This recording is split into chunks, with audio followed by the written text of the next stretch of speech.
ప్రపంచ మానవాళికి మంచిని చెప్పిన దేశం అంటూ ఏదైనా ఒకటి ఉంటే అది మన భారతదేశం ఒక్కటి మాత్రమే. మిత్రులారా, ప్రాచీన కాలం నుండి మనిషి సహజంగా ఆరోగ్యంగా ఎలా జీవించాలో ప్రపంచానికి చాటి చెప్పారు మన మేధావులు. ముఖ్యంగా ఆహారపు విషయంలో ప్రాచీన కాలం నుండి మన భారతీయులు అనుసరిస్తున్న విధానాలే మంచివని మరొకసారి రుజువైంది. అంతర్జాతీయంగా ఉన్న అనేక సంస్థలు గత కొన్ని సంవత్సరాలుగా ప్రపంచ దేశాల ఆహారపు అలవాట్ల మీద చేసిన పరిశోధనలో ఈ విషయం మరొకసారి తేలింది. ఒక్క ఆహారాన్ని తీసుకోవడంలోనే కాదు, ఆహారం పండించే విషయంలో కూడా మన భారతీయులు అనుసరిస్తున్న విధానాలు పర్యావరణానికి చాలా మేలు చేస్తున్నాయని ఆ పరిశోధనలో వెల్లడైంది.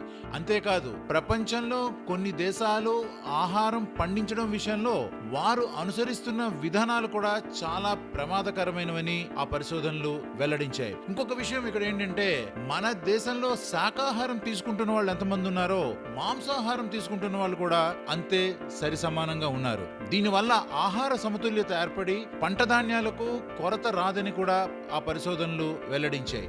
మరీ ముఖ్యంగా ఈ మధ్య కాలంలో మన భారతదేశంలో తృణధాన్యాల వినియోగం, అదేనండి మిల్లెట్స్ వాడకం బాగా పెరిగిందని, ఈ పరిణామం ఆరోగ్యకరమైనటువంటి పరిణామం అని కూడా ఆ పరిశోధనలు వెల్లడించాయి. మరి ప్రాచీన కాలం నుండి మనం అనుసరిస్తున్న ప్రతి విధానం కూడా ఎంతో ఆరోగ్యకరమైనది, ఎంతో ఉత్తమమైనది. మరి ఇలాంటి సందర్భంలో పాశ్చాత్య దేశాల పద్ధతులను మనం ఎందుకు అనుసరించాలి? చూశారు కదా, ఇది మన దేశం.